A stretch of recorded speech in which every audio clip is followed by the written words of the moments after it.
এলাম মন্ডল কৃষক YouTube channel থেকে পটল জমির ভিডিও নিয়ে। আজ পটল জমির সেচ দেওয়া কাজ হয়েছে। দেখুন এই যে এখন সেচের কাজ চলছে। চলুন আপনাদেরকে দেখাতে থাকি। এই যে সাবমার্সেল থেকে সেচের কাজ হয়, দেখেন পটল গাছ এখনও মাচা ধরেনি। এই যে এখানে লাউ গাছ আছে, আপনারা দেখতে থাকুন। মাচাগুলি এখন ভরতে অনেক সময় নেবে। দেখেন অনেক সময়ের ব্যাপার আছে। তো আমার মন্ডল কৃষক ইউটিউব চ্যানেল থেকে আপনাদেরকে পুরো এই পটল চাষটার প্রসেস দেখানো হয়েছে। তো মাটি শুকনো হওয়ার আগেই এখন সেচের কাজটা করে নিতে হবে। এই কারণেই মানে এখন ঘন ঘন মানে জমিকে সবসময় কাদা কাদা করে রাখতে হবে। এখন রোদ বেশি এখন সহ্য করতে পারবে না, কারণ হচ্ছে শিকগুলো এখন বেশি চারায় না, এদের শিক খুব কম ছেড়ে যায়। মানে অন্য যেমন কুঁদরি সবজি, অন্যান্য সবজি তাড়াতাড়ি শিক ছাড়ে, এরা কিন্তু খুব তাড়াতাড়ি শিক ছাড়তে পারে না। সেই জন্য মাটিটাকে বেশি শুকনো করলে ডগগুলো ছাড়তে পারে না। ডগগুলো অনেক এই যে যেমন দেখুন আমার একটু মাটিটা শুকনো হয়েছিল, কেন বৃষ্টি হয়েছিল। সেই জন্য বৃষ্টির কারণে আমি ভাবছিলাম আজ বৃষ্টি হবে কাল বৃষ্টি হবে করছিলাম, কিন্তু সেই জন্য সেচটা দেওয়া হয়নি। তো একটু গাছটা বসে গেছে, অনেকটা বসে গেছে, একটু মানে কি ভালোই বসে গেছে গাছ। তো আজ সেচের কাজটা করে নিলাম। ডগগুলো একটু বসে গেছে, আবার ডগগুলো জোর নিয়ে নেবে।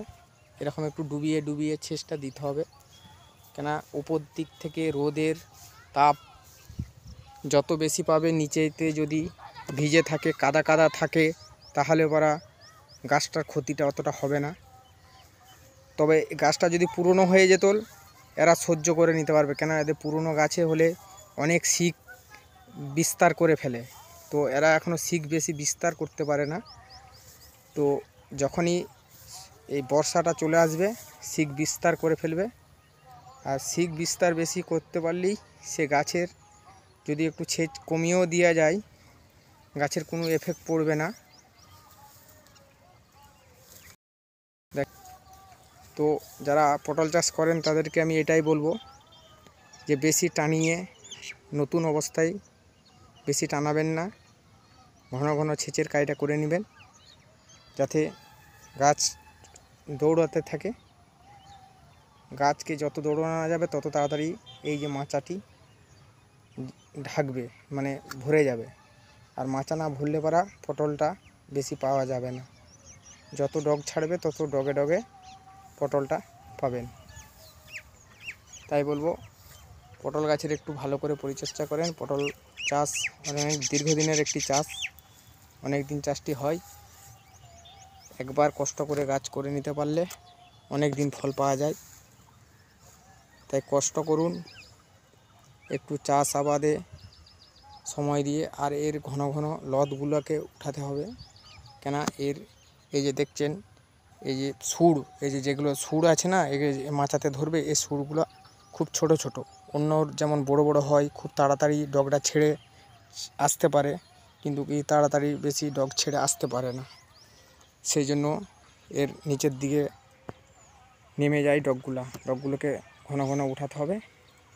এভাবে উঠি যা করে মাচাটিকে ভরাতে হবে, তবেই ফলটি ঠিকঠাকভাবে সাকসেস পাওয়া যাবে। তো এটা আর 1-2 মাস পরে এই গাছটি মোটামুটি ভর্তি হয়ে যাবে। আপনাদেরকে আমি সেদিন আপডেট দেখাবো। আজ পটল গাছের অবস্থা এটি, 1 মাস পরে কি অবস্থা আপনাদেরকে দেখাবো।